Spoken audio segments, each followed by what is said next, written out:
Okay, welcome ang mga sabadista, mga tanah. Mga tanah ka lang mo, brother. Ang pangutana,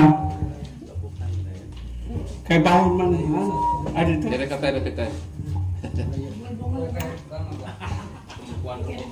Bahan man sa ito pahulay ang pangutana.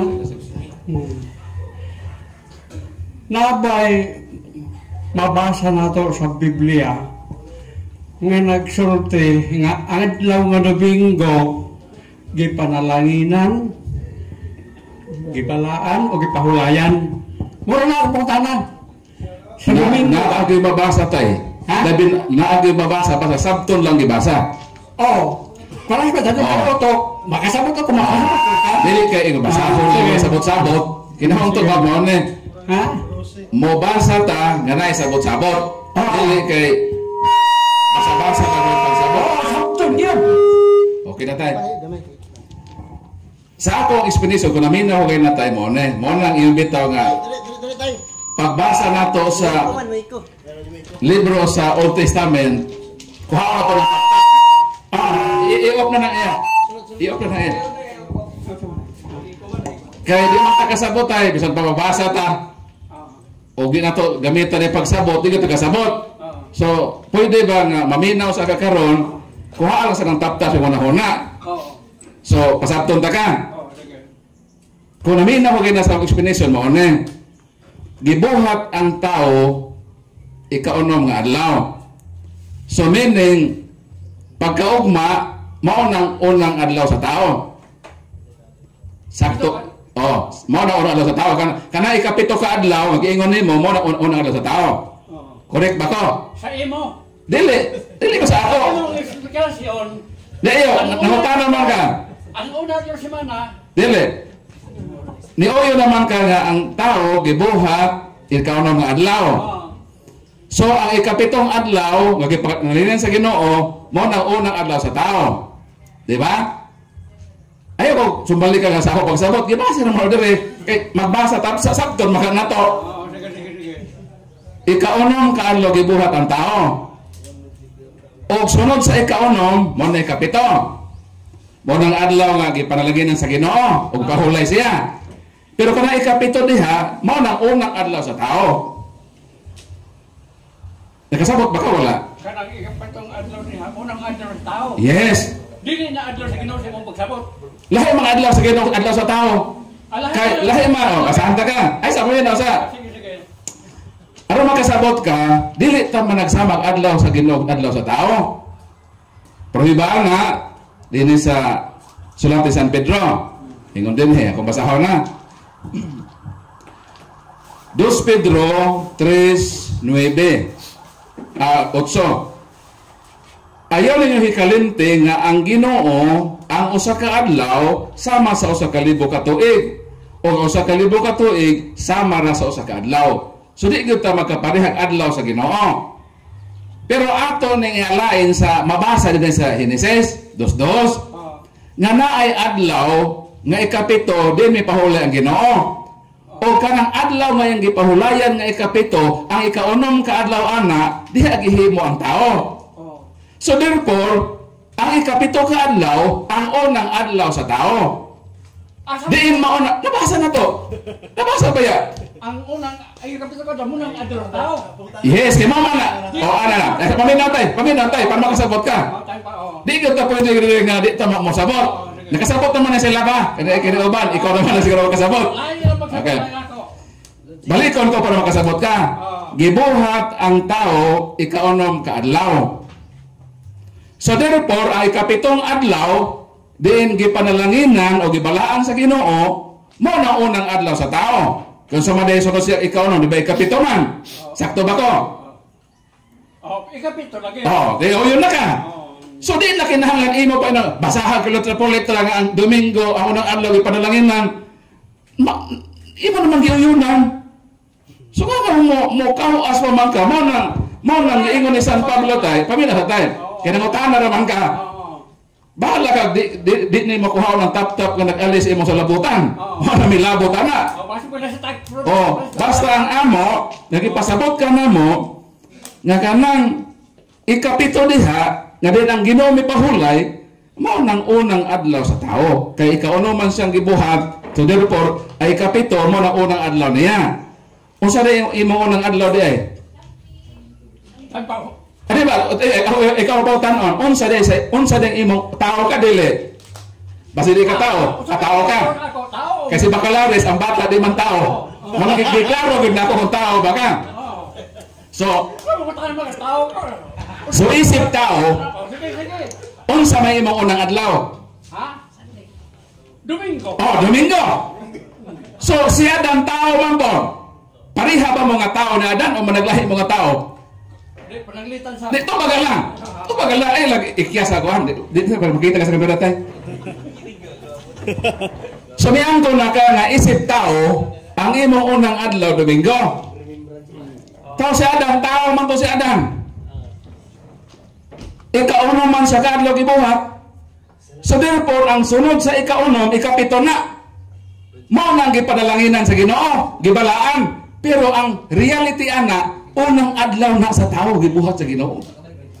Sunod na nga magbasa ko bersikulo nga gipadalanginan kay miangko naman ka nga ang unang adlaw sa tao Domingo. So therefore, ang Domingo ay kaipito nga adlaw sa kreasyon. So pagutan na. Mutugot ako kanimo anak. Mutugot ako sa imong istorya. Nga unang adlaw si manamang Domingo. Pero ako to sa pangatanon utro palaat. Giun sa masab nimo pagsabot ang Exodo nga nag-iyon diya hinumduman mo ang adlaw pagpahulay aras pagbalaan ni ini. Giun sa masab nimo pag sa ulong ka adlaw magbuhat ka. Pabahaton ka. Ako pabahaton katawan ta. Sa ulong ka adlaw magbuhat ka. Pero sa pagkapito magpahulay ka. Karon unsa may imong kasulti ra mga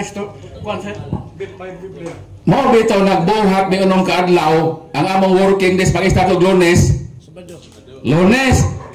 Martes, Miyerkules paminaw, Huwebes, Biyernes, Sabado, Domingo. Unsa day ka mauna mong sugod manarbaho ka sa gobyerno? Asa?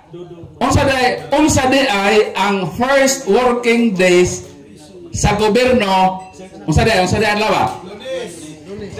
Asa pa ita working days man eh. Kay unong kaadlaw, magtrabaho man ka. Unsa man ang unang adlaw nga mo trabaho ang tao. Kung nagtrabaho ka gobyerno, ang imong starte nga magtrabaho Lunes. Kay naa pa day Domingo nga abre sa eskwelahan. Naa ba eskwela Domingo? Ang bangko na bay Domingo nga schedule nga pag-opisina. Ay sa paminaw tay. Tao man ka. Kung tao ka, ang ato working days mo start og Lunes. Dili ka tao sa manako. Ang tao gyud. Diba? Ang imong anak tao dili. Ang imong anak nga empleyado sa gobyerno, unsa mang adlaw mo start sa iyang working days? Ako anak, yang mortal ato akaron sa Diba? Domingo. Ang pangutana, naabay eskwela sa Domingo o magsugod ang eskwela sa Lunes? Ang tao doon ay religion. Oh. Dili kayo nga ato kitang kung ano sa kanang pilosopiya sa Dili, gipalutaw na itong kamaturan. May mo na to. I-contextual na ito bang di man kinipagsabot man eh. Pagsabot Kinahanglan nga, mabitaw kay ingon si Kristo nga, ingon bitaw si San Pablo nga, taman ba sige ikaw? naay nagbasa sa Old Testament, o balikon ako ha, dili sila makasabot. Nganong di sila makasabot? Kay hangtod ni ining adlaw ang ilang salabutan gitaptapan gihapon. Sa maong taptap, samtang magbasa sila sa daang kasabutan, kisa may nagbasa, kamo man perme, Old Testament man yung quotation perme, nagpabilin ang maong taptap. Makuha lang ka na kung ang tao mahiusan na kang Kristo. So kinahanglan ka mo sa Badista, mahiusa gyud mo sa lawas ni Kristo na iyang gitukod. Dili ka mahiusa mo sa gitukod ni Ellen G. White sa Amerika nga di tinukod ni Kristo. Hangtod nga di mo mag-join sa tinukod ni Kristo, diha mo mag-join sa tinukod sa Badista ni Ellen G. White, di gyud mo makasabot. Kaya naman sa Ellen G. White, di ito makasabot. Gibuno man to sa ulo, sa bato sa ulo. Ang side effect ato tayo, aron hebalo ka, maglabad ang iyang ulo kung magbasa. Pagkatala ko na mga otro. Sa imong pagsabot ato, karon kanya may kinaptapan ato. Ben, kung isulti ko lang. Bay ako explain. Sige. Nitubag na ganina, na ang unang adlaw sa tao, Domingo. Ang tap-tap mo ako ibota na. Mau lagi, para makasabot ka, kuha ang tap-tap. Kaya di yung kakasabot o nili mo kuha ng tap-tap. Ang sekreto nga makuha ang tap-tap, matod sa kibasa, mahiusa ang tao kang Kristo. Kanos ang tao mahiusa ang Kristo? Si Kristo man ang ulo sa lawas nga iyang simbahan. So kung ang tao mahiusa na sa iglesyang gitukod ni Kristo, makasabot na siya sa maong tap-tap dito sa Old Testament. Karon kamo, kay wa man mahiusa kang Kristo. Kadi man mo tinukod ni Kristo, tinukod man mo ni Ellen G. White, sumala sa inyong libro, na inyong libro na pamatuod, ang inyong founder si Ellen G. White. So dili mo tinukod ni Kristo, so dili mo lawas ni Kristo. Mo nang dili mo makasabot sama sa inyong founder, nga inyong founder gibuno sa ulo sa bato yung ulo. Ang side effect, maglabad ang iyang ulo og magbasa. How much more kung mo sabot na? Manamig yun may makaasa ninyo o di na kuhaon ng tap-tap, di mo masakot ang simbahan sa Ginoo, di mo makasabot. Sakto yun lagi yun ni San Pablo. Unless kung mahiusa mo. So mo nang tubag tayo. Ayaw lang po kalain, kay kining kamatuoran, sakit man po ni. Kinahanglan isulti.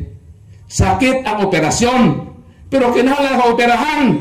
Aron kamayo. So pasayloan lang po mi, kung nakasulti man sa ingon ini nga pagi, kay mahal man mo na mo. Di may maghago-hago og sulti sa kamatuoran og di mo man mo gihigugma. Bahalag masakitan mo, basta mauna ang tinuod. Mo nang tubag. So salamat tayo sa imong pautana. Sorry pautana. Naay pangutana. Pwede ko mangutana?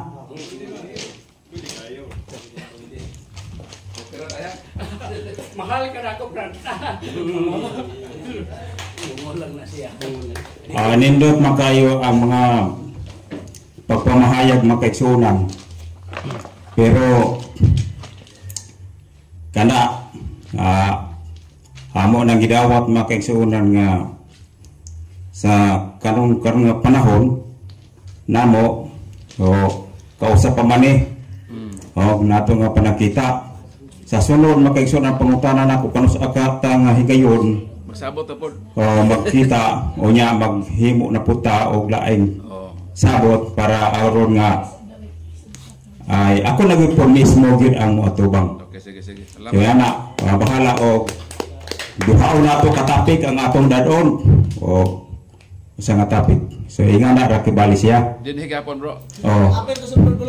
Bisan asa. Kamu. Oo, basta kay na ay panahon na to basta mas Ginoo. Kung sa may topic din mo, bro, gusto? Di na po ng pagkaon. Kay so sumol naman eh, pero may sumol na ba? pagkaon pero wala kita na tanin sumol yun. Mau lagi sa matuod ng iglesia. Away problema sa kinsa may mo ato ba may asa akong gusto sa matuod ng iglesia. Away problema sa unsa nga kuan topic. Matuod ng iglesia atong pamatudan ang matuod nga iglesia. Unsa ang matuod nga iglesia mo nay ang pamatudan nato. Kay aron masabtan nato pagayo. Kay naa man kalabutan kibali siya sa daghan kayo na atong may sigutan ang panahon na. Mas mayo pero gaapon ta natong gusto si Brad kuan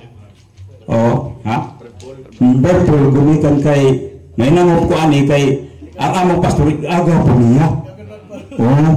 Perskasin yun sila mo naganahan ako ba pagkita gani na mo sa ganina dito.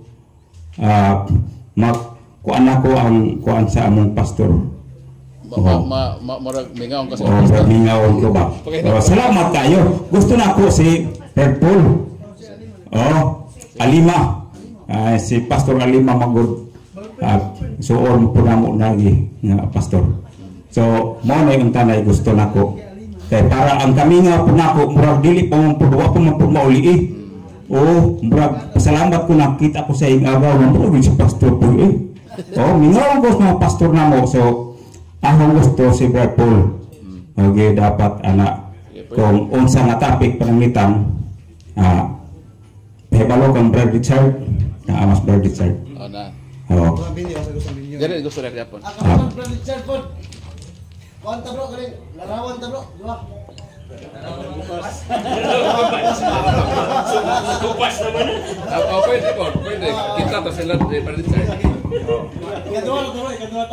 Bro, sure na diri. So, oyon ka bro, Richard, sa larawang kupas.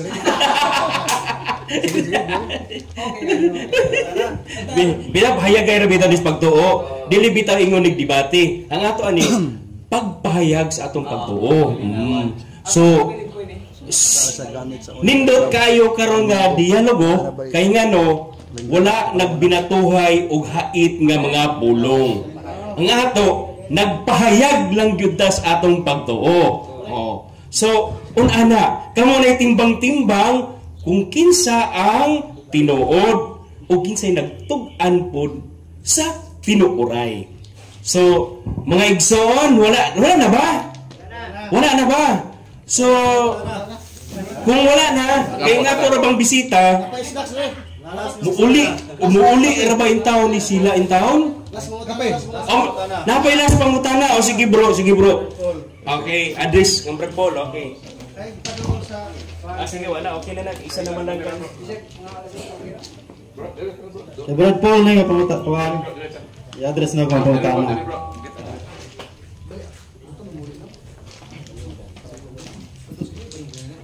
Nawa pangutana sa Lucas 23 versikulo 52 hangtod sa 56. Nagaingon diha, adlaw ka na sa pagpangandam. Nyanang adlaw namatay si Jesus Christ gilansang sa cross. Nga? Niadto ang mga tao, especially silang Maria, kauban pa lang mga babae. Niadto sa kang Pilit, nga kang Pilato, aron pangayoon nila ang lawas ni Jesus Christ. Oh. Nato ko diretso sa 56, no? Sa 55 hangtod 56. Oh, misunod ang mga babae nga nanguyog kaniya sukad sa Galilea ug ilang nakita ang lubnganan kung giunsa pagpahiluna ang iyang lawas. O kunya na mauli sila o nangandam sila mga pahumok o mga ihaplas. No? Ug sa English mga kigsunan, ang basahon sa English and returned and prepared the spices and ointment and rested on the Sabbath day according to the commandment. So Biyernes namatay si Jesus, gipangayo nila ang lawas kay nagduong na ang adlaw nga ipagpahulay. Kung akong i-connect dito sa Mateo 28 versikulo 1-2, sa nahuman na ang adlaw ipagpahulay, dumduman to Biyernes. Pagka Sabado, adlaw ipagpahulay. Pagka Domingo, sa naunang adlaw sa semana. So imong ipamatud-an ganiha nga ang adlaw ipagpahulay Domingo. No? Domingo ang imong adlaw. Pero sumala sa Balang Kasulatan, sa nahuman ang adlaw ipagpahulay na unang adlaw sa semana nabanaw si Kristo sa kadlawon. Unsa man na siya imuha kaning base na sa imuhang kuan pagbuot pagsabot nimo o dili pinaagi sa Balaang Kasulatan. Wala ba kalendar ni adto panahon na sa panahon sa mga Hudyo nga si Jesus miani na sa paglansang sa cross. Kay klaro man kay na nga Biyernes nangandam ikuha nila pagka Sabado adlaw ipagpahulay. Pagka Domingo na ang adlaw sa semana. So, bro, akong mangutana ko gutro ha. Adlaw ipapahulay una imong gikuan, i-problem mo nga Sunday. Ang ikaduha, ipaprobe, ang ikaduha, niingon man ka, naanabay kalendaryo. Asa may unahon na mo ato? Is katong... Okay, sige. Bro Paul. Kana laging alag papahulay sa Mahudiyo, gibase na kalendaryo. Mabitaw naminaw pataganin na Exodus Kapitulo 12 lagi. Kanos ama nagsugod ng ilang kalendaryo. Kanos ama sila nagsugod og kaon. 12-2. Kining bulan na mao ang unang bulan sa tuig alang kaninyo. So sa to pa dito to sa ilang pagawa sa Egypt. Nag-start tong ilang pag-counting o kalendaryo nga naanay bulan. 12 o 13, niyaan ng gabi una, suruyon ko ang Ehipto. O pamation ko ang tanang panganay mga tao, o mananap, silutan ko ang tanang Diyos-Diyos sa Ehipto. Mao ilhanan, ang dugo ang ilhanan sa balay, gipuyan, inikikita ninyo sa dugo. Walay kadaot nga maabot ka ninyo. Inig kastigo ko sa Ehipto. So ang ilang pagsunod o kalendaryo, katong ilang pagawa sa Egypt, o kato ilang pagawa sa Egypt, dito sila nagkuha o ikapito na adlaw. Supposed to be dito ka sa creation mo balik. Kalahi man ang sa kalendaryo wag isubay sa mahidhido sa ilang pagawas. Wa man na naka-anchor dito sa creation. Kaya wa man nahibay unsa tong adlaw atong ilang unang adlaw dito, unsa na kapito natagdo pa na sa creation nga adlaw. Pero creation klaro kayo kung imong sakton, pito na siya ka adlaw. Nga ikaunon ka adlaw gibuhat ang tao. So, unsa may sunod sa ikaunon, di ba ikapito? Ikapito mo ng adlaw sa pahulay. Pero kana unang adlaw diha, mo nang unang adlaw sa tao. So mo nang sakto ang Katoliko nga ang atong pagbantay sa pagpahulay dili tong sa Mahudiyo. Kung dito kita mo base dito sa kreasyon nga na 7 days ay kaunom gibuhat ang tao, ay kapito una adlaw sa tao, so therefore ay kapito mao na ang gipanalagi na adlaw sa Ginoo. Wa man tay supak to yung bersikulo kung Mahudiyo ng bantay, pero lagi ato ilang gibantay na ay sayo. Di ba sabi taw na ganina nga natoy sipyat kay kung wala pa'y sayop katuon ng kasabutan o sa mga kasabutan nga 31 kasabutan sa ipapahulay, wala na ang kinahanglan ikaduha apan nakita ang Diyos o kasaypanan sa iyang katawhan. So dito sa iyang katawhan adunay sayop, mao na naghisgot nga naay laing adlaw ipapahulay nga mao na insakto nga mao na ang pahulay nga sakto sa katawhan sa Ginoo. Dili itong Sabado sa Mahudiyo nga ilang pag-counting sa ilang pagawas sa Ehipto nga dito sila nagtamod og ilang kalendaryo para ilang handomon ang salbisyo sa ilang pagawas. Exodus 12:2 kama 12:13 sa Exodus. So mo nang tubag. Wa tay supak ng nanay kalendaryo. Pero ang ilang kalendaryo gibase sa pagawas sa Egypt. So lahi to siya. Dapat mabalik ta sa kreasyon nga naay 7 days. Sige bro. Exodo 12. Exodus 12:2. Versikulo Exodo 12 na diretso punta sa verse 12 to 13.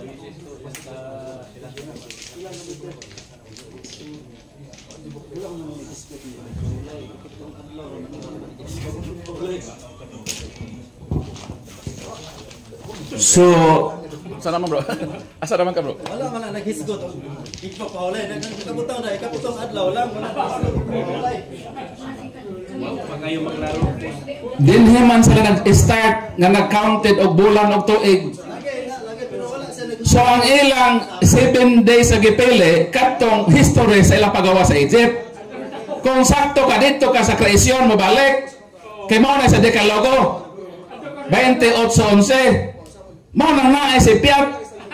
Mao nang gikorihan sa Ginoo nga naay laig paghulay kay dunay sayop tong unang kasabutan nga gihimo sa katawhan sa Ginoo. Dili ang Dios ang nasayop, ang mga Israelita. Mao nang biya na mo nang Sabat sa Mahudiyo. Hasta kami na sayop na no din. Moadto ka sa kreasyon kay mao nang naa sa Exodus. Ayaw mo atong Deuteronomio nga ang pagtamod paggawa sa Egypt. Lahi ba basahan ko na inyong 10 commandments sa Exodus o sa Deuteronomio? Ang sa Exodus sa creation, ang sa Deuteronomio sa paggawa sa Egypt. Kung sa mga nasugod ng paggawa sa Egypt, nag-count sila og simana. Dito man ang simana, bulan, tuig, ang imong counting. Dito naman sa paggawas. Dapat dito ka sa creation mo balik. Ayaw itong basihin itong paggawa sa Egypt o sa itong adlaw. Kaya din ang creation. Ang mga kaprista may moto sa ito. Ha? May moto sa ito. Nabahala na mas mo kinabuhi kung di mo kasabot. Basta maon ang gipasabot sa pinakasulatan. Manang gamitan na itong pagsabot. Dili kay basa-basa lang ta. Sabot-sabot po ta. Manang tubag sa pagkutanan. Salamat. Okay na? Okay na ba? Okay na, okay na. Okay. So, unsa man? Wala na bagay laing pangutana kay ato nang i-close. Ato nang i-close. So, karon daghan yung kayong salamat sa Habyan Compound. Salamat usab sa iyang mga ginsakupan nga ni atiman gyud ta kaayo. Gi-accommodate ta kaayo na pay libreng kape, libreng snacks. Oh, wag gyud tay kasultian ni. Maayo gyud kay ni siyang tao. So, ato usab pagasalamatan si Brad Jose Richard Lacaba ug si Brad Junri Sakal og sa iya pong company, sa iya mga kauban pod nga mga SDA. Salamat kaayo ug kang Brad Paul Alima, salamat po kaayo bro sa higayon nga inyong yung kung garon gitamod inyong yung girespeto. Oh, ni ani tunga gyud sila, wala gyud magpakyas. Salamat sa nagtan-aw sa atong live karon. Oh. So, kayo, di na may sa isa katulad daghan. Salamat. Agi pagtapos, so na man ang among atong ihatag sa atong CFD Brad Paul Alima aron sa patapos nga pag-amo. Okay, once again, daghang salamat Brad Dodong, diholde sa imong panahon o sa pagpasilitate no sa atong pahiyagay sa pagtuo. Kang Brad Junre, Brad Richard sa iyang kaubanan sa Seventh Adventist Reform. So pasalamat mi nga di amo o sa dako nga gugmaw kahinango amo mo gidawat kay mahal nato sila kay sila ato makigsuonan. Palakpakan nato ang mga Seventh Adventist.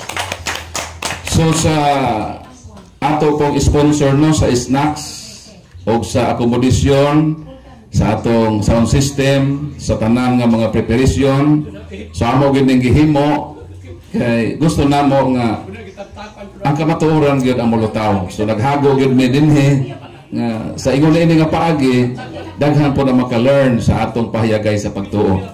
So atong pasalamatan ang Ginoo nga hapsay kag buntag ulan pero karon nindot kayo ang panahon. So tugot og biduyog ang kahitasan sa atong gihimo karong kahaponon. Palakpakan atong Ginoo. Ug tuod ni ato siyang pasalamatan sa pag-ampo sa tanang Katoliko manguros ta. Sa dili pod Katoliko, okay ra pod nga di mo manguros. So kami manguros lang mi ha, Katoliko man mi. Sige, magampo ta. Sa ngalan sa Amahan, sa Anak ug sa Espiritu Santo. Amen. Among mahigugmaon, dalaygon nga Dios ang Amahan, ang Anak ug Espiritu Santo. Mao kini ang Dios nga giila sa simbahang Katoliko ug ikaw usab ang Dios nga giila sa mga Sabadista. So in short, Ginoo, nagkahiusa kami nga nakaila sa tinuod nga Dios. Ug tungod niini kami tinuod nga imong mga alagad ug tinuod nga imong mga anak diha sa kabuhatan. Lord, daghang salamat niining manindot nga panahon nga kaganina gihulga kami sa dakong ulan. Apan salamat Ginoo nga miuyon ka ug miduyog ka kanamo nga gihatagan nimo kami og maayong panahon. Ug Lord, nalipay kami nga karong kahaponon bitbit namo ang makamatuoran nga among mabalon sa among pagpanaw nining kalibutan. Lord, giampo namo ang makaigsuonan namo ang mga Seventh Adventist nga mouli pa sa ilang lugar, imong ihatag ang protection kanila, ang blessing, kalinaw ug panalangin sa ilang paglawig nining kalibutan. Mayroon sab kami mga Katoliko Ginoo nga imong ipakamatyan sa cross. Uban ni usab kami kay sumala sa imong panaad Maguban ka kanamo hangtod sa katapusan sa kalibutan ug amo ka nang giklim Ginoo sa among kinabuhi. So ang tanang kalampusan, ang tanang paningkamot sa among makaigsuonan, amo kinigihalad kanimo og ipasalamatan sa ngalan ni Hesukristo uban sa Espiritu Santo, Dios nga usa, uban kanimo amahan hangtod sa kahagturan. Amen. Sa ngalan sa Amahan, sa Anak ug sa Espiritu Santo. Amen. Atong hatagan og masipang palakpak ang atong Ginoo. Dalaygon ang Dios og mayong hapon kanatong tanan.